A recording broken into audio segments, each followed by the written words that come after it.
Assalamualaikum warahmatullahi wabarakatuh. Selamat datang kembali di channel Nara Story. Dan tentunya masih bersama saya Mas Nara di sini. Apa kabar kalian semua? Semoga selalu baik-baik saja, sehat badannya, dilimpahkan rezekinya, dan dihindarkan dari segala mara bahaya. Amin. Di kesempatan kali ini saya akan menceritakan sebuah cerita drama rumah tangga dengan judul Terpaksa Menjadi Ibu Sambung, melanjutkan dari part sebelumnya. Oke, seperti biasa sebelum ke ceritanya, bagi kalian yang belum subscribe channel Nara Story, silahkan bisa subscribe dulu lah, dan aktifkan lonceng notifikasinya agar kalian tidak ketinggalan cerita menarik dari channel Nara Story.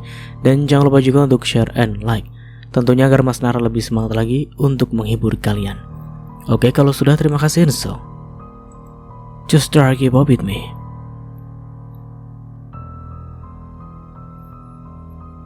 Kata-kata Tiara barusan seolah kata telak untuk Indri yang sejak tadi hanya menyalahkan keluarga Tiara. Jika Aksa saja tidak bisa menghargai hidupnya, bagaimana dengan Yura nanti? Apa dia hanya akan menjadi babysitter untuk Kayla dan Keisha, lalu menjadi kehidupan yang menyedihkan seumur hidupnya bersama Aksa, tanpa ada rasa cinta di antara keduanya? Coba bayangkan bagaimana perasaanmu jika berada di posisiku saat ini. Dan satu lagi, kalau kamu memang begitu tidak menyukai Yura, ya sudah, jangan meminta Yura untuk berkorban demi Kayla dan Keisha. Batalkan saja rencana kita itu. Tidak ada lagi pernikahan antara Aksa dan Yura, ujar Tiara dengan nada yang bergemuruh hebat dan nafas yang sesak karena menahan amarah.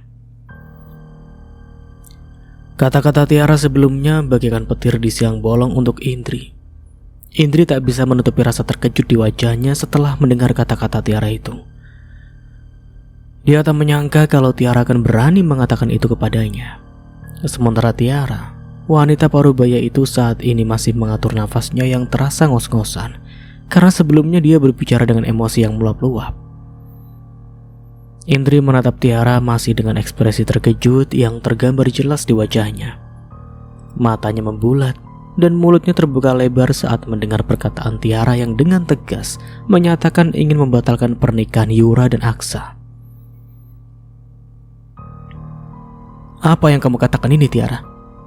Apa kamu sadar dengan apa yang kamu katakan ini? Tanya Indri dengan nada yang masih tidak percaya. Tiara menatap Indri dengan raut wajah penuh kekecewaan.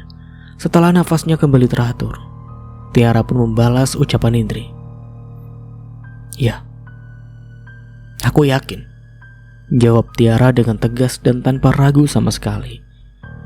Dia sudah memikirkan matang-matang keputusannya itu, dan menurutnya itu memang sudah yang terbaik. Aku tidak ingin Yura menderita di tangan orang yang tidak mencintainya. Ditambah lagi ia harus memiliki mertua yang egois sepertimu, Indri. Sebelumnya, aku menerima usul dan rencanamu ini karena aku kira kamu akan memperlakukan Yura dengan baik. Meskipun aku tahu Aksa sama sekali tidak memiliki perasaan pada Yura, aku berpikir perasaan di antara keduanya mungkin akan tumbuh dengan perlahan. Tapi melihat sikapmu hari ini dan kata-katamu yang menyakitkan tadi membuat mataku seketika terbuka. Sebagai ibu Yura, aku tidak ingin membuat Yura semakin menderita setelah dia mengorbankan dirinya, masa depannya, dan juga cintanya, meninggalkan pria yang dicintainya dan berkorban demi dua keponakannya itu. Itu jelas-jelas sudah menyakitkan untuknya. Dan aku tidak mau menambah penderitaannya lagi dengan memiliki mertua sepertimu dan juga suami yang egois seperti Aksa, ucap Tiara dengan tegas. Ada juga segelintir rasa kecewa di hati Tiara melihat sikap Aksa saat ini yang hanya memikirkan dirinya sendiri dan tidak memikirkan kedua anaknya. Padahal sudah jelas bukan hanya dia yang sangat kehilangan Yuna, justru kedua putrinya yang masih kecil-kecil itulah yang masih sangat membutuhkan sosok Yuna saat ini. Tapi apa yang dilihat Tiara? Aksa justru malah sibuk dengan perasaannya sendiri dan meratapi kepergian Yuna sampai mengabaikan anak-anaknya. Bukannya Tiara ingin Aksa melupakan Yuna secepatnya, atau tak suka kalau Aksa masih mengingat-ingat Yuna. Tiara yang sudah lebih dulu mengalaminya sangat tahu perasaan Aksa saat ini. Ia juga tahu kalau melupakan orang yang disayangi itu butuh proses dan waktu yang tidak sebentar. Tapi bukan berarti dia juga jadi mengabaikan anak-anaknya seperti ini. Sejak kepergian Yuna, Tiara sudah mencoba mengerti perasaan Aksa dan memakluminya. Sampai dia yang merupakan ibu Yuna, orang yang seharusnya masih terpukul dengan kepergian Yuna, mencoba untuk kuat demi kedua cucunya. Tapi kenapa Aksa yang merupakan ayah Kayla dan Keisha justru egois dan hanya memikirkan perasaannya sendiri? Tadinya Tiara sudah memakluminya dengan memberi ruang dan waktu untuk Aksa sampai bisa menerima kenyataan. Tapi melihat sikap Indri tadi yang selalu menyalahkan Yura, membuat Tiara menjadi geram. Indri menyalahkan Yura, memberatkan Yura seolah itu adalah tanggung jawab Yura. Padahal Aksalah yang seharusnya paling berperan dalam menjaga Kayla dan Keisha. Tapi kenyataannya apa? Di mana Aksa yang seharusnya memberi semangat dan dukungan kedua putrinya? Tiara masih teringat jelas bagaimana Indri meremehkan Yura beberapa waktu lalu dengan kata-kata yang jahat itu. Dan itu membuat hatinya sakit dan tidak rela anaknya dikatakan seperti itu. Dia pun tak bisa membayangkan bagaimana kehidupan Yura jika dia benar-benar menikah dengan Aksa yang sama sekali tidak mencintainya dan akan terus terpaku oleh masa lalu. Tanpa keduanya sadari, Yura sejak tadi menyaksikan perdebatan itu dan mendengarnya meskipun hanya melalui video call. Ternyata setelah Lira mengutarakan anak-anaknya dijaga oleh Dimas, Lira kembali ke ruang tamu dan menyaksikan perdebatan yang semakin panjang itu. Lira juga memutuskan untuk melakukan panggilan video dengan Yura yang saat ini sudah berada di rumah Dava. Karena sibuk dengan perdebatan yang sengit itu, Indri dan Tiara tak menyadari kalau Lira juga ikut menyaksikan perdebatan mereka. Sementara Yura, gadis itu tak henti-hentinya menangis menyaksikannya. Ada rasa kecewa dan sakit hati dengan kata-kata yang dilontarkan Indri mengenai dirinya. Dan dia juga tak bisa menutupi rasa harunya setelah mendengar ucapan Tiara yang membelanya dari kata-kata jahat yang dilontarkan Indri tentangnya. Maafkan Yura, Ma. Yura merasa sangat bersalah karena sudah menuduh Mama egois. Lirik gadis itu di dalam hatinya. Air mata gadis itu tak henti-hentinya mengalir. Dan beruntung Dava tak melihatnya karena saat ini Yura berada di dalam toilet. Sebelum menjawab panggilan video itu, Yura permisi terlebih dahulu ke toilet. Yura tak menjawab panggilan video itu di hadapan Dava karena takut yang dibahas tentang rencana pernikahan paksa itu. Kalau sampai Dava juga mendengar obrolan video saat ini, tentu pria itu akan semakin sedih. Yura tak ingin menambah beban pikiran Dava dengan masalah keluarga mereka. Apalagi saat ini Dava masih dalam keadaan berduka atas kehilangan mamanya. Lira memutuskan untuk mundur dan meninggalkan ruangan itu. Sesampainya di luar, dia kembali berbicara dengan sang adik. Yura, ada baiknya kamu segera pergi ke sini. Kamulah yang harus menengahi perdebatan ini karena itu menyangkut tentang hidupmu. Kamu lihat sendiri kan, seperti apa kata-kata Tante Indri tadi. Kasihan Mama. Iya Kak. Aku akan segera pulang ke rumah. Ya sudah, sebaiknya masalah ini jangan kamu bicarakan dulu pada Dava. Kasihan juga dia masih baru kehilangan mamanya. Beri saja dia sedikit pemahaman agar mengerti. Iya Kak. Saat baru membuka pintu toilet, ternyata Dava sudah menunggunya di depan pintu toilet. Dan itu membuat Yura terkejut dan juga salah tingkah. Dava yang heran karena Yura tak kunjung kembali dari toilet, akhirnya memutuskan untuk menyusul walau hanya di depan pintu toilet. Dava, sejak kapan kamu ada di sini? Apa sudah lama? Kenapa kamu lama sekali? Aku kira kamu kenapa-napa di dalam. Makanya aku menyusul ke sini. Aku baru saja kok di sini. Mendengar itu Yura pun bernafas lega karena ada kemungkinan Dava tak mendengar obrolan videonya dengan Lira. Kalaupun Dava mendengarnya, pasti sudah itu yang akan ditanyakan Dava saat ini. Tapi tunggu, apa kamu baru saja menangis? Tanya Dava tanpa khawatir saat melihat mata Yura yang sembab dan merah. Di tengah-tengah kesedihan yang melanda hatinya, ternyata Dava masih sempat mengkhawatirkan Yura. Dan itu membuat Yura merasa terharu. Tanpa aba-aba, Yura langsung memeluk Dava. Air matanya kembali lolos begitu saja. Sejujurnya, Saat ini Yura sangat rapuh dan butuh sandaran juga dukungan dari orang di sekitarnya. Terlebih itu dari Dava. Tapi Yura sadar, Dava pun tak kalah rapuh darinya saat ini. "Kamu kenapa sayang?" "Tidak apa-apa sayang. Aku hanya teringat dengan Tante Rasti. Aku masih tidak menyangka Tante Rasti akan pergi secepat ini. Semoga beliau ditempatkan di tempat yang terbaik." Dava hanya mengangguk, doa yang sama juga ia panjatkan kepada sang mama. Yura melerai pelukannya dan mendongak menatap Dava. "Maaf ya, aku harus pulang dulu." Kayla dan Keisha tak henti-hentinya memanggil mamanya. "Aku ingin menenangkan mereka dulu. Nanti aku akan datang lagi ke sini." Dava terdiam sejenak. Tiba-tiba pria itu memeluk Yura dengan sangat erat. Entah kenapa dia tidak percaya dengan ucapan Yura yang akan mengatakan kalau dia akan datang lagi. Perasaan pria itu tiba-tiba tidak enak. Dia merasa kalau Yura tak akan menemuinya lagi, dan ini mungkin adalah pertemuan terakhir mereka.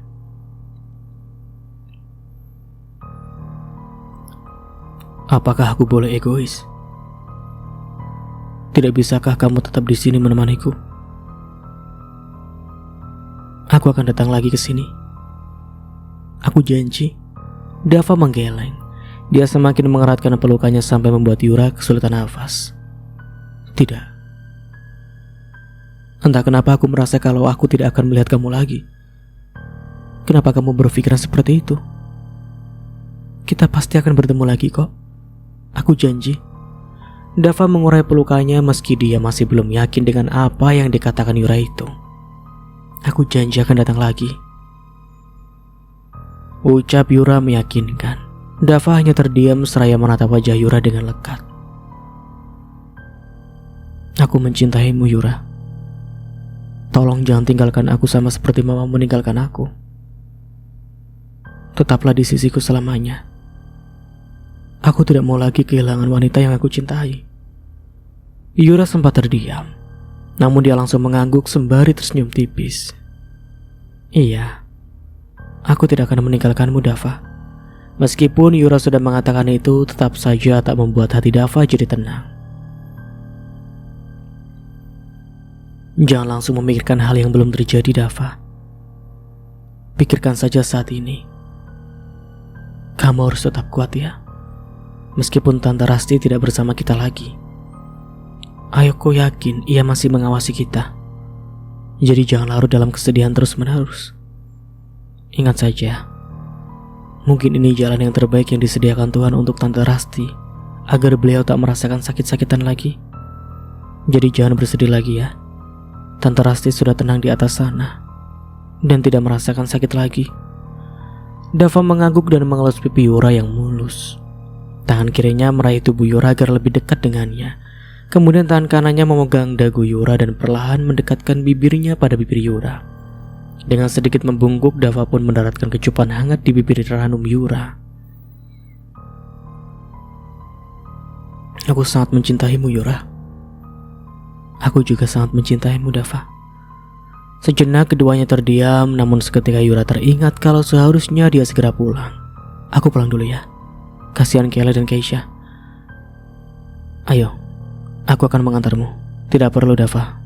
Aku bisa pulang sendiri naik taksi. Lebih baik kamu beristirahat dulu. Kamu pasti sudah lelah. Aku tidak apa-apa kau pulang sendiri. Tapi tidak enak saja membiarkan wanita pulang sendiri." "Tidak masalah, dan jangan khawatir juga. Ini kan belum malam. Di luar juga masih cerah, dan orang-orang juga masih ramai yang berlalu lalang. Tapi benar tidak apa-apa kamu pulang sendiri." "Iya, tidak apa-apa." "Kalau gitu, aku akan mengantarkanmu sampai depan." "Ya sudah, ayo." Yura dan Dava pun berjalan beriringan menuju pintu utama. Tangan mereka yang saling menggenggam erat seakan tak ingin lepas, mengekspresikan betapa kuatnya ikatan cinta di antara mereka. Namun sebelum sampai di pintu utama, Yura menghentikan langkahnya, sehingga membuat Dava juga ikut berhenti dan menatap Yura dengan heran. "Ada apa? Apa ada yang tertinggal?" Yura menggeleng dan memutar tubuhnya menghadap Dava. Kini keduanya saling berhadapan. Dengan perasaan cinta yang mendalam, Yura menatap mata Dava yang juga memancarkan cinta yang dalam untuknya. Entah kenapa dia juga merasa hal yang sama dengan Dava. Mendadak perasaannya menjadi tidak enak, dan itu membuat mata Yura kembali mengembun. Hei, ada apa? Melihat mata Yura yang sudah berkaca-kaca, Dava menjadi khawatir. Dia takut kalau ada kata-kata yang tidak sengaja dia lontarkan pada Yura dan membuat Yura sakit hati. Yura mendekatkan tubuhnya dengan Dava, dan dengan sedikit berjinjit, Yura mengangkat wajahnya yang cantik dan memberanikan diri mengecup singkat bibir Dava. Dava yang tak ingin melepas kecupan itu begitu saja, segera meraih pinggang ramping Yura dengan kedua tangannya, dan Yura mengalungkan kedua tangannya ke tengkuk Dava. Dalam hitungan detik, bibir keduanya pun sudah bertemu. Dava kembali mencium bibir Yura dengan lembut dan hangat, menyampaikan cinta dan kerinduannya yang tak terucapkan sambil memejamkan mata. Keduanya hanyut dalam gelora asmara, menikmati ciuman hangat dan lembut yang menyalurkan perasaan keduanya. Kedua insan itu melupakan sejenak masalah yang tengah dihadapi, dan kenyataan bahwa mereka akan terpisah untuk beberapa waktu. Tanpa Yura sadari, air mata yang sejak tadi menggenang di pelupuk matanya jatuh lolos begitu saja membasahi pipinya. Ada perasaan sedih yang tidak bisa tergambarkan oleh keduanya dan membuat kedua insan itu terbawa suasana. Tring, di saat keduanya tengah tenggelam dalam ciuman hangat itu, tiba-tiba bunyi notifikasi pesan masuk terdengar dari ponsel Yura, sehingga membuat keduanya menghentikan ciuman itu. Yura pun melepaskan diri dari pelukan Dava dan meraih ponselnya dari dalam saku celana dan melihat pesan masuk yang ternyata dari Lira. Gegas Yura membuka pesan tersebut. Yura, kamu sudah di mana? Cepat pulang, keadaan di sini semakin gawat. Yura membaca pesan itu dengan kening mengernyit, tentunya dengan diiringi dengan rasa penasaran. Maaf Dava, aku harus pulang. Mereka pasti membutuhkan aku untuk membujuk Kayla dan Keisha. Sudah, ayo. Balas Dava seraya menggenggam tangan Yura dengan sangat erat seolah tak ingin melepaskannya. Setelah itu keduanya pun berjalan menuju keluar. Dengan tangan satunya Yura pun memesankan taksi online untuknya melalui aplikasi di ponsel.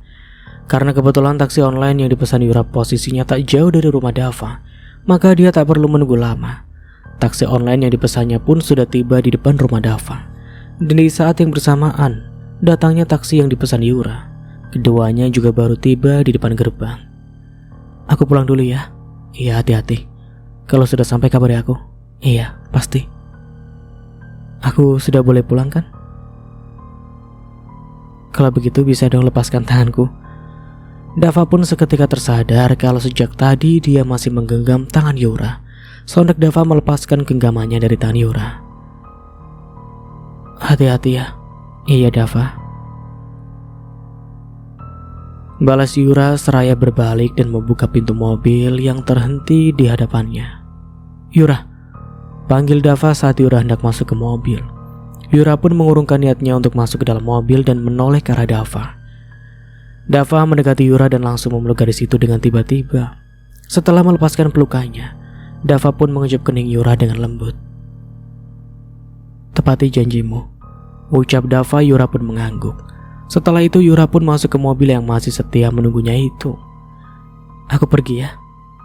Iya, hati-hati. Kabari kalau sudah sampai. Setelah itu taksi online yang dinaiki Yura tersebut pun mulai melaju dan perlahan meninggalkan Dava yang masih berdiri mematung menatap mobil yang membawa tunangannya itu. Sebenarnya ada rasa berat hati membiarkan Yura pergi. Tapi dia juga tidak ingin menjadi pria yang egois dan hanya memikirkan perasaannya sendiri. Sampai mobil yang dinaiki Yura tak terlihat lagi, barulah Dava memutuskan untuk masuk ke rumah. Semoga itu hanya firasatku saja dan tidak terjadi hal yang buruk untuk kami. Aku tidak akan sanggup kalau sampai Yura beneran meninggalkanku. Gumam Dava sembari menghela nafas panjang. Sepanjang jalan, pikiran Yura tak bisa tenang. Dia terus kepikiran dengan isi pesan dari Lira. Meski sebelumnya dia sudah tahu kalau di rumahnya sedang kacau, tapi tentu dia masih penasaran dengan isi pesan Lira yang memintanya untuk segera pulang. Entah kekacauan apa lagi yang terjadi saat ini di rumah. "Pak, tolong cepat ya." "Baik, Dek." 20 menit di perjalanan, akhirnya Yura sampai juga di rumahnya. Setelah dia membayar ongkosnya, Yura bergegas melangkah masuk ke rumahnya dengan langkah yang terburu-buru. Dan di saat yang bersamaan, Aksa juga tiba di sana. Ternyata sejak tadi pria itu pergi ke taman yang ada di sekitar perumahan itu untuk mencari udara segar setelah hampir seminggu mengurung diri di dalam kamar. Tanpa ia sadari, ternyata sudah berjam-jam lamanya Aksa menghabiskan waktu di sana. Yura yang mendapati Aksa hendak masuk ke rumah dan tiba menghentikan langkahnya, hanya bisa menatap pria itu dengan heran tanpa mengatakan sepatah kata pun. Begitu juga dengan Aksa. Dia hanya melirik Yura sekilas dan tetap melanjutkan langkahnya menuju ke rumah. Sesampainya di depan pintu, Aksa dikejutkan dengan pemandangan yang membuat keningnya mengerit heran. Bagaimana tidak? Kondisi di ruang tamu itu sudah seperti habis diterjang tsunami dan angin puting beliung. Ditambah dengan perdebatan yang ia lihat di antara Tiara dan Indri, membuatnya menjadi heran seketika. Sebab yang ia tahu selama ini keduanya begitu dekat dan akur. Tak pernah sekalipun Indri dan Tiara bertengkar atau hanya berdebat sekalipun. Yura yang baru sampai di depan pintu langsung masuk begitu saja tanpa mengatakan apapun. Dia melewati Aksa yang masih berdiri mematung di ambang pintu. Tentu Yura tak seperti Aksa. Yura tak terkejut lagi dengan apa yang terjadi di rumah itu, karena dia sudah melihat sendiri sebelumnya melalui video call. Lira yang menyadari kehadiran Yura langsung mendekati sang adik. "Ada apa lagi, Kak? Apa perdebatan mereka belum selesai juga? Bukankah Mama sudah mengatakan dengan jelas keputusannya untuk membatalkan rencana mereka itu?" Lira menghela nafas panjang. Sejak tadi dia tak tahu harus berbuat apapun karena Indri tak memperbolehkan untuk bicara. "Ini lebih parah lagi dari itu," jawab Lira, dan saat yang bersamaan Indri melihat Yura dan juga Aksa yang perlahan melangkah mendekat. Nah, ini dia sudah datang. Jadi lebih bagus tanya langsung pada orang yang bersangkutan. "Mah, ada apa ini?" "Karena kalian sudah ada di sini, jadi aku akan langsung mengatakannya." "Bukankah mamaku sudah mengatakan untuk membatalkan rencana itu, Tante? Lalu apa lagi yang harus dibahas? Daripada kalian terus memperdebatkan hal yang tidak penting seperti ini, lebih baik kita memikirkan Kayla dan Keisha saja. Memikirkan bagaimana cara membuat keduanya kembali tersenyum dan bahagia. Tidak. Rencana pernikahan kalian itu harus tetap dilaksanakan. Tak ada yang bisa membatalkannya. Kenapa Tante harus memaksakan kehendak Tante sih? Mama saja sudah bertekad membatalkannya, dan aku juga tidak bisa melakukan itu. Bisa atau tidak, kamu harus tetap menikah dengan Aksa, Yura. Atau kalian tidak akan bisa melihat Kayla dan Keisha lagi selamanya." Yura sangat terkejut mendengar perkataan Indri barusan. Sejenak gadis itu terdiam, masih belum percaya dengan apa yang baru didengarnya itu. Lalu dia menatap Tiara yang hanya bisa menangis sejak tadi. "Apa maksud Tante? Kalau kalian masih ingin melihat Keisha dan Kayla, maka kamu harus menikah dengan Aksa. Tapi jika kalian masih bersikeras untuk membatalkan pernikahan itu, maka kalian tidak akan pernah melihat Kayla dan Keisha lagi. Karena aku akan membawa kedua cucuku pergi sejauh mungkin ke tempat yang tidak akan kalian ketahui, dan tidak akan memberi akses pada kalian untuk bertemu dengan Kayla dan Keisha." Yura menggeleng tak percaya dengan apa yang didengarnya barusan. Ternyata Indri masih saja egois. "Tante tidak bisa melakukan itu pada kami. Bagaimanapun Kayla dan Keisha masih keluarga kami. Jadi Tante tidak bisa menjauhkan kami dari mereka. Bahkan melarang kami menemuinya. Itu sangat tidak masuk akal, Tante." "Kenapa tidak masuk akal? Menurut saya itu masih sah-sah saja." "Tentu itu tidak masuk akal, Tante. Tante menjauhkan Kayla dan Keisha dari keluarga ibunya sendiri. Itu sangat kejam, Tante. Bagaimana dengan perasaan mereka nanti setelah tahu apa yang sedang menimpa mereka? Kenapa baru peduli sekarang? Bukankah kalian lebih mementingkan perasaan pribadi kalian daripada Kayla dan Keisha yang masih kecil-kecil dan masih butuh sosok seorang ibu? Dan kamu, Yura, kamu sama sekali tidak memikirkan perasaan kedua ponakanmu. Kau hanya memikirkan perasaanmu sendiri, pernikahanmu dan laki-laki itu kan? Jadi sekarang keputusannya ada di tanganmu. Kalau memang kalian benar-benar sayang pada Kayla dan Keisha, buktikanlah. Jangan hanya bicara seolah-olah kalian peduli." "Ini tidak benar, Tante. Masih ada cara terbaik mengatasinya. Kita hanya perlu memikirkan dengan kepala dingin. Pasti akan ada solusi yang terbaik tanpa harus ada yang merasa tersakiti. Tapi inilah solusi terbaiknya, Yura, saut Indri. Pikirkan baik-baik lagi, Indri. Jangan egois seperti ini. Kamu mengatakan seolah-olah kami tidak peduli dengan Kayla dan Keisha. Padahal sejak Yuna meninggal, kamilah yang paling banyak berperan menjaga dan mengurus keduanya. Dan di mana kalian saat itu? Bukankah kata-kata itu seharusnya lebih cocok untuk kalian? Kalau Kayla dan Keisha tinggal di rumahku, tentu saja aku akan mengurus mereka. Tapi kamu tahu sendiri kan, kalau mereka sengaja tinggal di rumahmu karena ingin dekat dengan bayang-bayang Yuna. Lalu bagaimana aku mau merawat mereka? Itu bukan alasan. Coba lihat Aksa. Aksa saja yang sebagai ayah Kayla dan Keisha tak ada melakukan apapun pada kedua putrinya. Jadi jangan hanya menyalahkan kami. Aksa yang sejak tadi hanya menjadi pendengar akhirnya angkat bicara. Aku rasa apa yang dikatakan mama itu benar. Kami akan membawa Kayla dan Keisha kembali ke luar negeri, balas Aksa. Kenapa kamu begitu egois, Aksa? Apa sedikit pun kamu tidak memikirkan perasaan kedua putrimu? Sudah. Kita beri mereka waktu 3 hari untuk membuat keputusan. Ingat, Yura, kami serius dengan apa yang kami katakan tadi. Jadi semua keputusan ada di tangan kamu. Masih mau melihat Kayla dan Keisha? Atau membiarkan kami membawa mereka begitu saja dan tak akan mengizinkan kalian bertemu dengan mereka lagi? Tegas Indri. Kok jadi aneh gini sih? Ya ribet-ribet lah ke bawah ke pengadilan kan clear. Aneh-aneh ini. Oke, kita lanjut. Yura masih tak habis pikir dengan jalan pikiran Indri saat ini. Dia juga masih tak menyangka kalau Indri yang selama ini dia kenal yang sangat baik ternyata begitu egois. Kini Yura tak tahu harus membalas apa lagi atas perkataan Indri sebelumnya. Ia terdiam seperti sudah kehabisan kata-kata. Aksa, sebaiknya kamu dan anak-anak ikut pulang ke rumah mama saja, agar mereka tak mengira kalau perkataan mama sebelumnya hanyalah sebuah ancaman. Memang sudah lebih baik kalian di rumah mama dulu, sambil menunggu jawaban dari mereka. Tapi mah, Aksa masih mau di sini tidur di kamar Yuna. Balas Aksa yang tampak keberatan dengan usul mamanya tersebut. Tidak ada tapi-tapian. Ikuti saja apa kata mama. Mama melakukan hal ini semua karena demi kebaikanmu dan juga Kayla dan Keisha. Baiklah, Ma. Sekarang bersiap-siaplah. Begitu juga dengan Kayla dan Keisha. Aksa hanya mengangguk dan berjalan menuju kamarnya. Sementara Tiara saat mendengar ucapan Indri yang terakhir kalinya membuat tangis Tiara semakin pecah. Tentu saja dia tidak siap kalau sampai Indri benar-benar membawa Kayla dan Keisha, bahkan berniat menjauhkan kedua cucunya itu darinya. Indri, kamu ini apa-apaan? Kenapa kamu seperti ini? Jangan bawa Kayla dan Keisha. Aku tidak mau berjauhan dari kedua cucuku. Bagaimanapun mereka berdua adalah putri Yuna, darah dagingnya Yuna. Yuna yang bertaruh nyawa melahirkan keduanya, dan sekarang kamu seenaknya mau mengambil mereka, bahkan mau menjauhkannya dari kami. Jahat sekali kamu, Indri. Aku tak menyangka kalau kamu bisa berbuat seperti ini pada aku.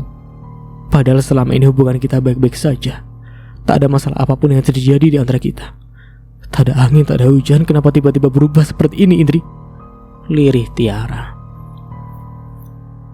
Indri memalingkan wajahnya dari Tiara dengan tangan bersedekap di dada. Aku tidak pernah berniat menjauhkan Kayla dan Keisha dari kalian. Justru aku ingin membuat keluarga kita tetap dekat dengan menikahkan Yura dan Aksa. Setidaknya dengan menikahkan mereka akan membuat kekeluargaan kita tetap terjalin. Dibandingkan Aksa menikah dengan wanita lain, sudah pasti jadi lain ceritanya nanti. Intinya kami akan memberi kalian waktu 3 hari untuk berpikir. Jadi pikirkan matang-matang keputusan apa yang akan kalian ambil. Buktikan kalau kalian memang lebih menyayangi Kayla dan Keisha daripada orang asing seperti Dava. Ucap Indri seraya melirik Yura sekilas. Wanita itu masih merasa kalau keputusannya itu memang tidak salah. Sementara Yura jika bukan karena masih menghormati Indri, ingin rasanya dia menarik kuat rambut Indri karena begitu kesalnya. Tiara yang sangat takut dengan ancaman Indri tersebut, lekas menghampiri Indri. Bahkan tanpa segan-segan Tiara langsung bersimpuh di kaki Indri dan membuang rasa malu dan harga dirinya. Dan itu membuat Indri seketika terkejut dan refleks menjauhkan kakinya.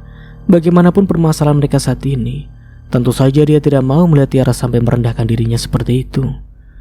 Indri hanya ingin Tiara membuka pikirannya dan menyetujui rencana mereka seperti sebelumnya. Namun Indri tak ingin terlalu memperlihatkan itu di hadapan Tiara. Dia hanya beringsut sedikit menjaga jarak dari Tiara. Bahkan pandangannya dia jauhkan dari Tiara. Yura yang juga terkejut melihat apa yang dilakukan mamanya itu, gegas mendekati Tiara dengan sedikit merunduk. Yura mengangkat kedua pundak Tiara agar bisa membawanya bangkit berdiri. "Mah, ayo berdiri, jangan seperti ini, Mah. Jangan buang harga diri Mama demi orang yang tak punya hati seperti mereka." Tiara mengabaikan perkataan Yura, bahkan menolak untuk bangkit berdiri. Dia masih bersikukuh untuk tetap bersimpuh seperti itu sampai Indri mengubah pikirannya. Tiara juga tak mau lagi memaksakan Yura untuk mengalah dan mengikuti keinginan Indri. Sebab melihat sikap Indri yang berubah drastis, membuat Tiara tidak ingin Yura menjalani kehidupan yang menyedihkan bersama Aksa dan juga Indri. "Tolong jangan jauhkan Kayla dan Keisha dari kami, Indri. Dengan melihat mereka berdua, aku merasa seperti melihat Yuna. Aku juga merasa seperti Yuna ada di dekatku. Mereka lah yang membuatku lebih kuat di saat aku harus kehilangan Yuna. Tolong mengerti, Indri. Sebagai seorang ibu, kamu pasti paham dengan perasaanku saat ini." Lirih Tiara sambil memohon. Yura terdiam. Dia tak tega melihat Tiara sampai berlutut memohon seperti itu pada Indri. "Tolonglah, Indri. Kayla dan Keisha itu bagikan pengganti Yuna untukku. Jangan jauhkan mereka dariku. Mohon Tiara lagi." Ini ceritanya sangat menggemaskan ya teman-teman. Menggemaskan apa greget? Pokoknya bikin greget lah. Kayak hidup itu orangnya cuma itu saja. Gak ada polisi, gak ada pengadilan, gak ada pihak lain, entahlah. Kita lanjut. Tanpa terasa mata Yura sampai berkaca-kaca melihat itu. Dia tak sampai hati melihat sang mama sampai merendahkan dirinya seperti itu. Ada rasa penyesalan dan ada rasa bersalah karena menganggap itu adalah akibat dari keputusannya. "Aku akan tetap pada pendirianku, Tiara. Sekarang keputusannya hanya ada pada kalian. Jika memang kamu tak ingin berjauhan dari Kayla dan Keisha, maka setujui saja rencana awal kita. Mudah kan?" Yura mengusap air matanya yang seketika jatuh membasahi pipinya. Dia tak tahan lagi dengan apa yang disaksikannya saat ini. Rasa tak tega seketika menyeruak di dalam hatinya. Dan di saat yang bersamaan, Aksa pun datang menghampiri dan menyeret tubuh koper miliknya. "Di mana Kayla dan Keisha? Ayo bawa juga mereka ikut dengan kita." Tidak, jangan Indri, jangan bawa kedua cucuku." "Tolonglah mengerti, Tiara. Jangan pernah mengatakan aku egois. Aku pun terpaksa melakukan ini demi kebaikan Kayla dan Keisha juga. Jadi jangan buat aku seolah-olah adalah orang yang jahat dengan memohon seperti itu." Yura tak tahan lagi. Ia mengumpulkan keberanian untuk mengambil keputusan secepatnya karena tak ingin Tiara akan semakin berlarut-larut dalam kesedihannya atas kehilangan putrinya dan sekarang kedua cucunya. Yura menghela nafas panjang sebelum akhirnya dia buka suara kembali. Namun belum mengatakan apapun, air matanya sudah datang bergerombolan membasahi pipinya. "Tante, cukup. Baiklah, aku setuju untuk menikah dengan Aksa," ucap Yura dengan suara yang bergetar. Lah. Kok Mas Nara jadi gemes sendiri ya? Muak banget.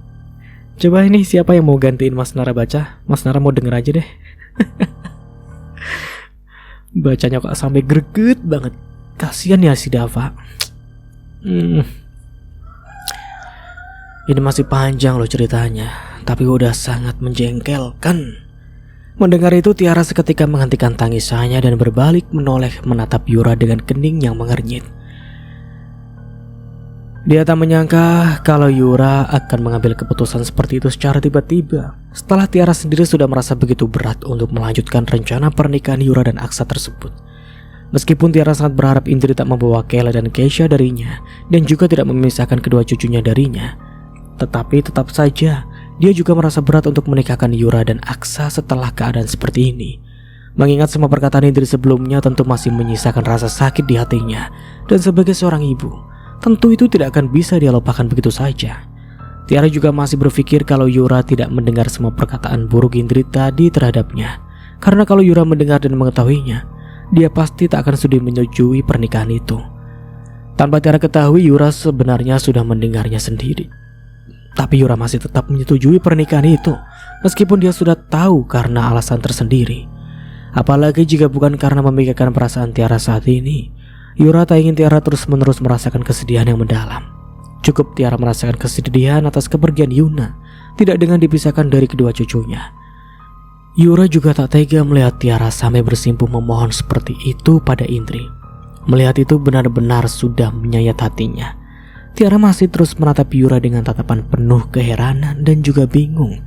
Dia sendiri sampai tak yakin dengan apa yang didengarnya tadi dan berpikir kalau dia salah dengar. Dan Mas Nara rekaman sambil balapan dengan ayam berkokok karena ini jam sudah menunjukkan 3 pagi. Apa maksudmu, Yura? Aku bersedia menikah dengan Aksa, ucap Yura sekali lagi. Kali ini barulah Tiara percaya kalau dia tak salah dengar. Iya, tapi kenapa? Kenapa kamu mengambil keputusan seperti itu? Tidak, Yura. Sebaiknya pikirkan lagi baik-baik. Kita bisa pikirkan lagi nanti. Mungkin masih ada jalan lain selain menerima pernikahan itu. Lagi pula Indri masih memberi waktu 3 hari pada kita. Jangan mengambil keputusan secara dengan mendadak seperti ini. Pikir-pikir dulu dengan baik dan dengan kepala dingin.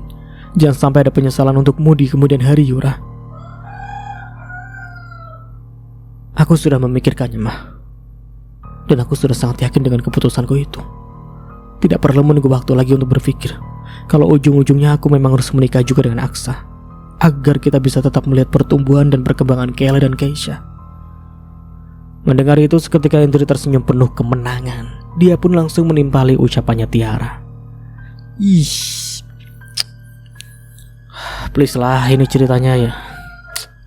Ini Mas Nara baca cerita seumur-umur baru kali ini sampai gedeg banget. Maaf ya, Mas Nara banyakan yeping jadinya. Habisnya sih ceritanya. Oke, lanjut. Sudahlah Tiara, jika Yura saja sudah yakin dengan keputusannya itu, kenapa justru jadi kamu yang keberatan? Padahal sejak awal kamu sendiri setuju dengan rencana kita ini. Iya, awalnya aku setuju karena aku pikir kamu akan baik pada Yura.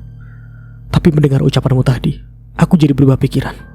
Ayolah Indri, pakai sedikit hati nuranimu. Pasti ada cara lain selain menikahkan Aksa dan Yura. Kita bisa sama-sama merawat dan membesarkan kedua cucu kita dengan penuh kasih sayang, sehingga mereka tidak akan merasakan kekurangan kasih sayang sedikit pun dari keluarganya, ucap Tiara. Ini juga Aksa juga kayak robot banget sih, diem doang, gak punya pendirian gak punya pikiran. Astagfirullah, ini ceritanya sangat menguras emosi. Tidak ada cara lain lagi selain pernikahan itu Tiara. Meskipun kita menyayangi mereka dengan penuh kasih sayang, tetap saja itu tidak akan menggantikan kasih sayang seorang ibu. Yang mereka butuhkan adalah seorang ibu. Sosok ibu itu sangat penting untuk anak-anak. Dan aku yakin Yura lah yang lebih pantas menjadi ibu Kayla dan Keisha. Karena selama ini Yura sangat menyayangi Kayla dan Keisha dengan tulus. Dan jika Aksa menikah lagi dengan wanita lain, belum tentu wanita itu akan menyayangi Kayla dan Keisha dengan tulus.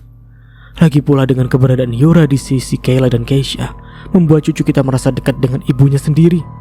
Tetapi tetap saja Indri itu salah. Mau sampai kapan kita akan membohongi Kayla dan Keisha? Lambat laun mereka akan tahu juga dengan kebenarannya. Lagi pula insting seorang anak itu pasti akan lebih kuat, dan mereka akan mengenali ibu kandung mereka sendiri meskipun wajah Yuna dan Yura sama persis, ucap Tiara. Setidaknya mereka mengetahui fakta tentang ibu kandung mereka. Di saat mereka sudah lebih besar dan sudah lebih mengerti, itu jelas akan berbeda dengan saat ini Tiara. Saat ini Kayla dan Keisha masih belum tahu apa-apa dan belum mengerti sepenuhnya, meskipun kita sudah menjelaskannya. Lalu bagaimana dengan Aksa dan Yura? Apa menurutmu mereka akan bahagia dengan pernikahan yang tanpa didasari oleh cinta ini? Tidak sama sekali Indri. Dan Yura, jika kita memintanya untuk berpura-pura sebagai Yuna, maka dia akan kehilangan jati dirinya sendiri. Mau sampai kapan Yura harus menggantikan Yuna dalam hidup bayang-bayang Yuna? Setidaknya mereka melakukan ini demi Kayla dan Keisha. Jadi tak masalah mengorbankan perasaan mereka saat ini. Siapa tahu lambat laun cinta akan hadir di hati keduanya. Lagi pula Yura sudah setuju Berarti dia sudah memikirkannya matang-matang, Indri. Salah, ini harusnya Tiara, kenapa jadi Indri? Aduh, nambah bikin masalah ini. Waduh, bikin... Jadi kenapa kamu masih mencoba menghalanginya? Balas Indri yang tak mau kalah dan merasa selalu paling benar. Dan itu membuat Tiara menggeleng tak percaya dengan semua ucapan yang dilontarkan oleh Indri sejak tadi. Pernikahan itu akan menyakiti banyak pihak termasuk dengan Dava.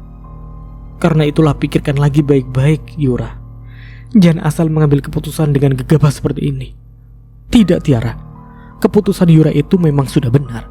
Dia mengambil keputusan itu demi kedua keponakannya yang masih kecil-kecil.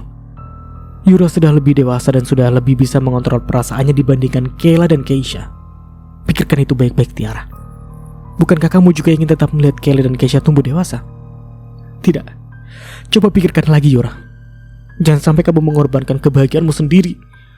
Ucap Tiara seraya beranjak berdiri, gegas menghampiri Yura dan memegang kedua tangan di situ. Tidak, Ma. Aku sudah yakin dengan keputusanku ini. Dan aku setuju akan menikah dengan Aksa. Lirih Yura terlihat jelas raut wajahnya terpaksa di wajah Yura. Tiara yang menyadari itu hanya bisa menggeleng tak percaya. Bum bum bum bum bum bum. Wow, ceritanya wow. Ini sangat menguras emosi sekali. Sampai haus. Di mana tadi kopinya Mas Nara ya? Oh iya ini. Bentar Mas Nara minum dulu.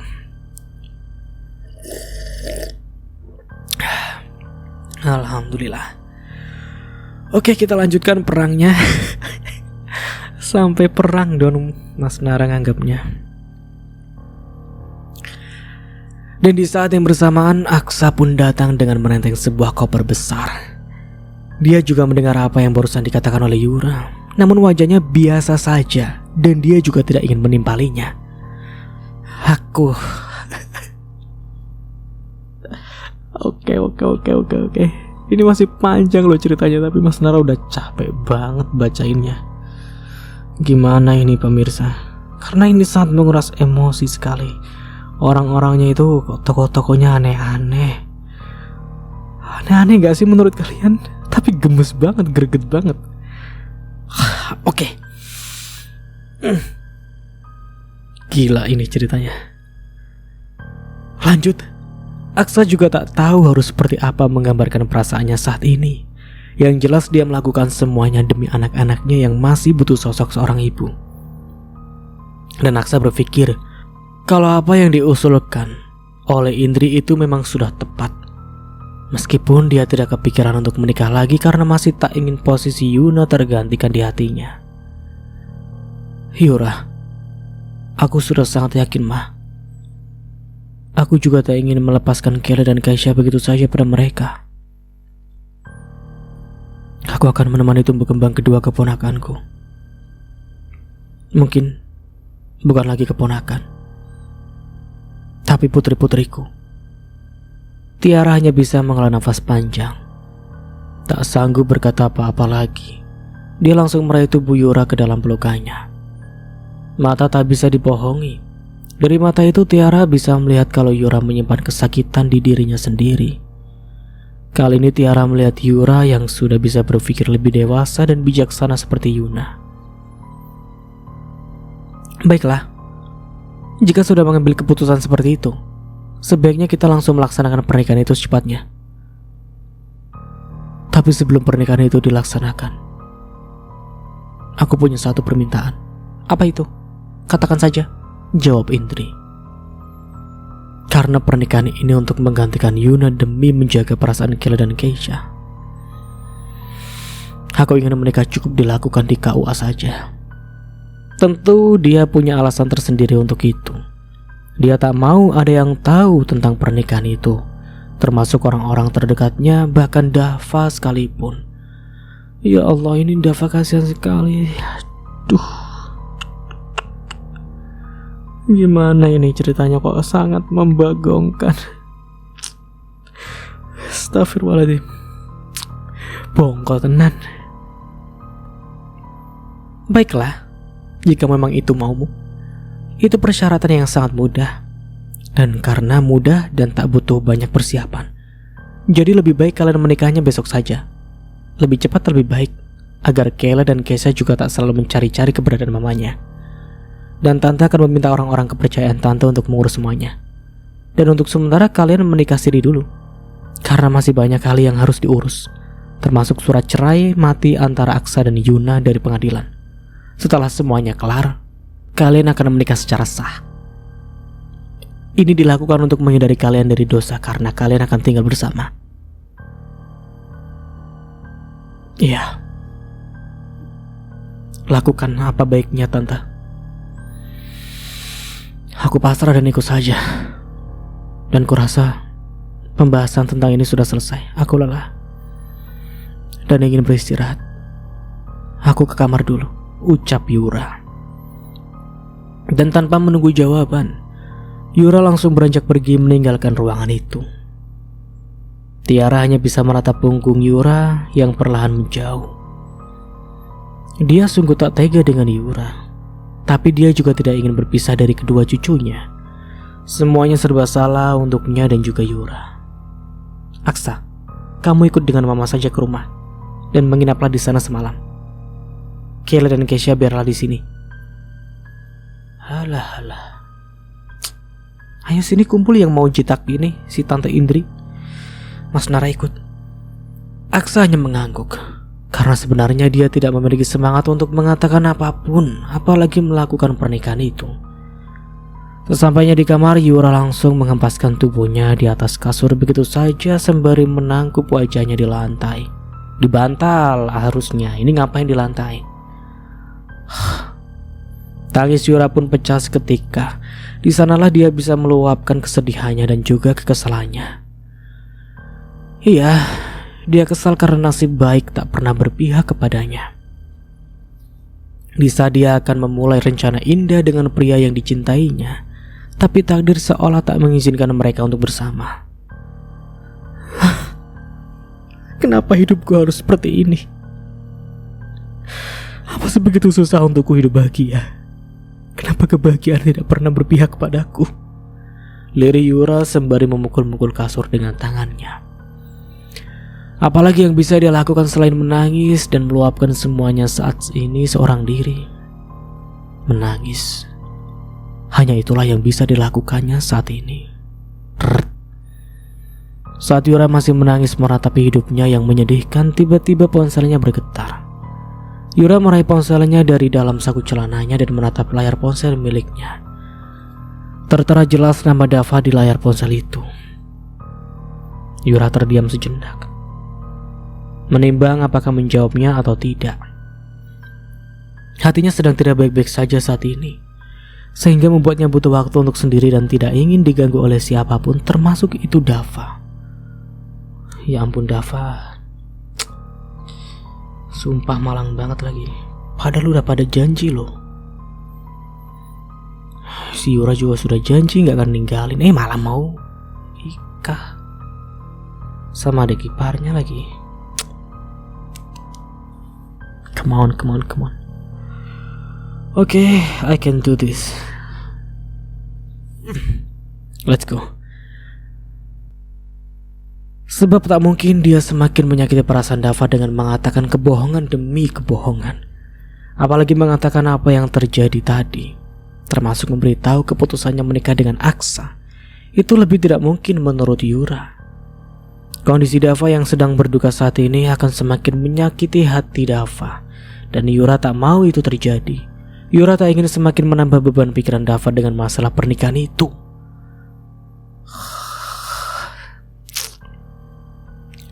Yura menghela nafas panjang dan meletakkan asal ponselnya di kasur. Yura memutuskan untuk mengabaikan panggilan dari Dava. Maafkan aku Dava. Aku tidak punya pilihan lain lagi. Maaf karena aku sudah menyakitimu. Seharusnya aku berada di sisimu di saat-saat seperti ini. Tapi justru aku malah meninggalkanmu dan membuatmu semakin tersakiti. Maaf juga karena aku mengingkari janjiku padamu. Gumam Yura dengan perasaan dilema panjang. Sampai beberapa kali Dava menghubunginya, Yura tetap bersikukuh untuk tidak menjawab panggilan Dava. Terdengar bunyi notifikasi pesan masuk di ponsel Yura. Yura yang sedang berbaring dengan pandangan menerawang ke langit-langit kamar, seketika menatap ponselnya yang sedang terletak di sebelahnya. Setelah beberapa kali mengabaikan panggilan dari Dava, kini Yura tak bisa menutupi rasa penasarannya pada pesan masuk itu. Dia sangat yakin kalau pesan itu pasti dari Dava. Karena begitu penasaran, Yura pun meraih ponsel itu dan menatapnya. Seperti dugaannya sebelumnya, pesan itu memanglah dari Dava.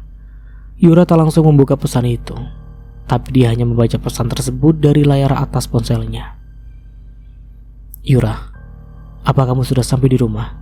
Kalau iya, kenapa tidak mengabari aku? Dan kenapa kamu tidak menjawab teleponku?" Setelah membaca itu, Yura meletakkan kembali ponselnya di kasur.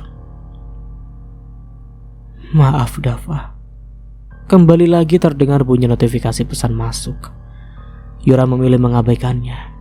Rasanya dia tidak sanggup membaca pesan dari Dava, karena itu semakin membuat hatinya sakit. Di saat seperti ini, Yura kembali teringat pada Yuna. Saat Yuna masih berada di luar negeri, mereka memang jarang bertukar kabar.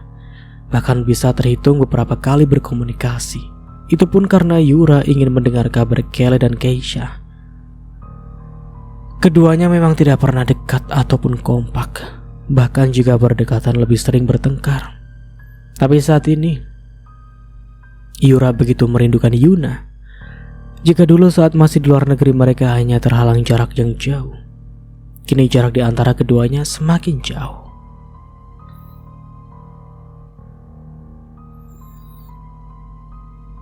"Andai kamu masih di sini, Yuna, mungkin aku masih bisa memiliki kebahagiaanku. Tapi mengingat pengorbananmu dulu padaku, membuatku tak mampu untuk menyalahkanmu. Aku tidak akan pernah menyalahkanmu atas keadaan ini. Aku anggap ini sebagai balasan dariku karena dulu kamu sudah mau mengorbankan kebahagiaan dan masa mudamu demiku.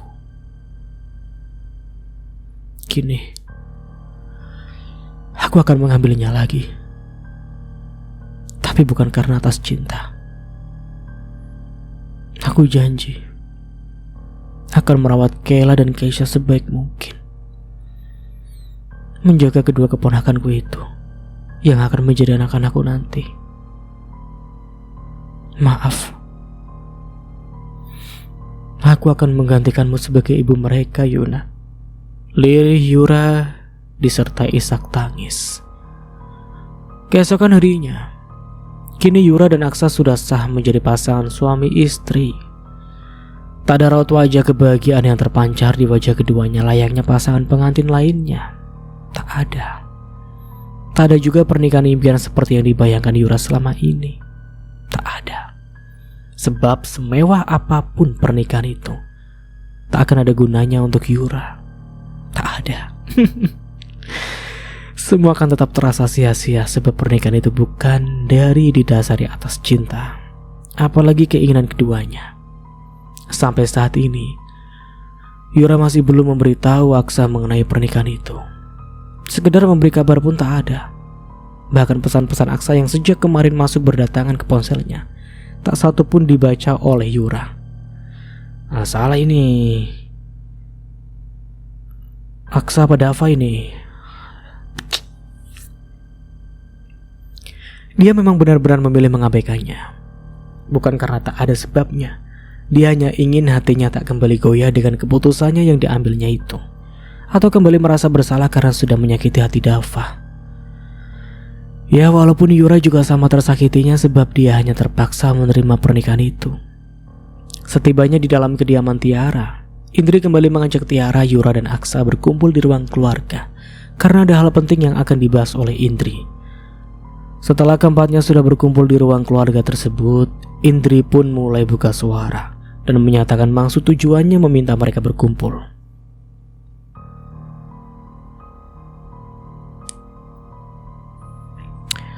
Untuk Yura dan Aksa, sekarang kalian sudah sah menjadi suami istri. Dan Mama minta besok kalian akan kembali lagi ke Amerika. Mama sudah menyiapkan tiket pesawat untuk kalian berempat. Kembalilah ke sana secepatnya, tegas Indri. Loh. Oke.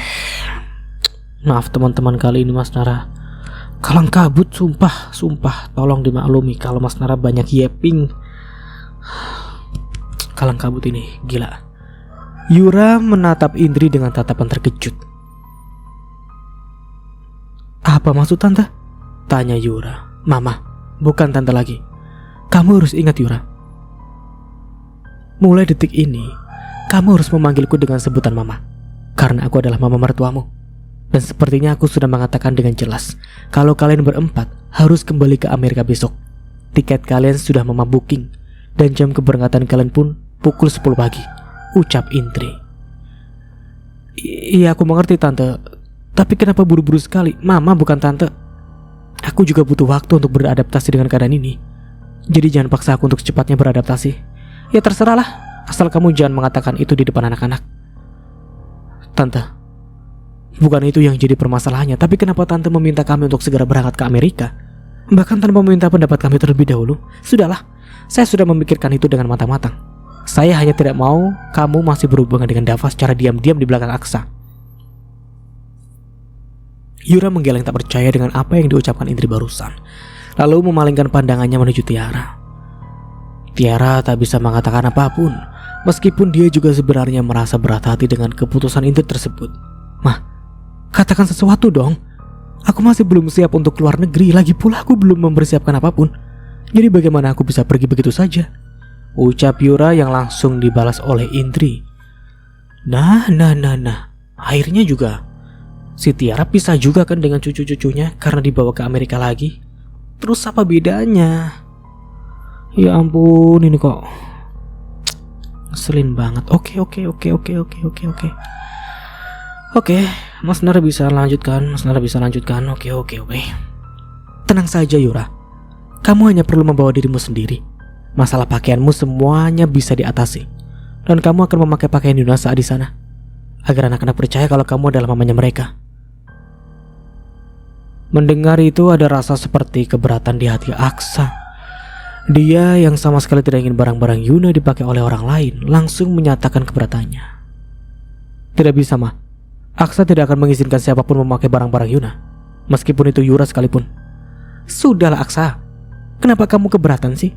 Apa barang-barang itu begitu penting untukmu dibanding dengan anak-anakmu sendiri? Ayolah, ini semua demi Kayla dan Keisha, agar mereka merasa dekat dengan mama mereka. Apa mama pikir cara ini bisa membuat mereka percaya begitu saja? Ikatan anak dan ibu itu pasti ada. Seberapa mirip pun Yura dengan Yuna, tetap saja tak akan bisa membohongi hati mereka kalau yang ada di hadapan mereka itu adalah mama mereka sendiri, ucap Aksa. Ini bisa ngomong begini nih si Aksa, dari kemarin diam saja, manut-manut saja dinikahkan. Ya ampun. Ya mama sangat yakin. Jadi jangan lagi kebanyakan membantah mama. Ikuti saja apa kata mama, karena semua yang mama lakukan itu adalah demi kebaikan anak-anak, ucap Indri. Aksa tak membahas lagi perkataan Indri barusan. Dia hanya bisa menghela nafas kasar. Indri, aku merasa kalau kamu itu sepertinya mengatur semua ini. Kenapa segala sesuatunya hanya dilakukan menurut keinginan kamu? Ini bukan keinginanku, tapi demi anak-anak. Aku hanya ingin yang terbaik untuk anak-anak. Lagi pula mereka memang harus kembali ke luar negeri, bukan? Aku hanya mempercepat waktunya. Jadi apa itu salah? Ucap Indri. Terserah mama sajalah, aku lelah dan aku ingin istirahat, ucap Aksa seraya beranjak pergi begitu saja. Yura tak bisa mengatakan apapun lagi. Yang bisa dia lakukan saat ini hanya pasrah dengan keadaan. Aku juga mau istirahat, ucap Yura akhirnya. Ingat Yura, besok pukul 8 kalian harus sudah siap untuk berangkat. Balas Yura sedikit kesal dan berlalu pergi begitu saja. Tiara yang masih berada di sana hanya bisa menatap Indri dengan tatapan penuh kecewa. Dan tanpa mengatakan apapun, Tiara meninggalkan Indri begitu saja. Singkatnya pukul 6:30 pagi terdengar pintu kamar Yura diketuk, membuat sang empunya kamar seketika membuka matanya. Dengan langkah malas dia pun beranjak dengan bangun melangkah menuju pintu kamar. Kan jadi damar, Mas Nara jadi belepotan. Kamar boy. Alright. Saat pintu sudah dibuka, ternyata Indrilah yang ada di balik pintu. Tiara mengalihkan pandangannya menuju jam di dinding yang tergantung di kamarnya dan melihat jam yang ditunjukkan. Dan sampai di sini dulu ceritanya. Nantikan kelanjutan ceritanya di part berikutnya. Dari saya mohon maaf bila ada salah kata atau dalam penyampaian cerita. Akhir kata, wassalamualaikum warahmatullahi wabarakatuh. Sampai jumpa di video selanjutnya and see you. Ciao.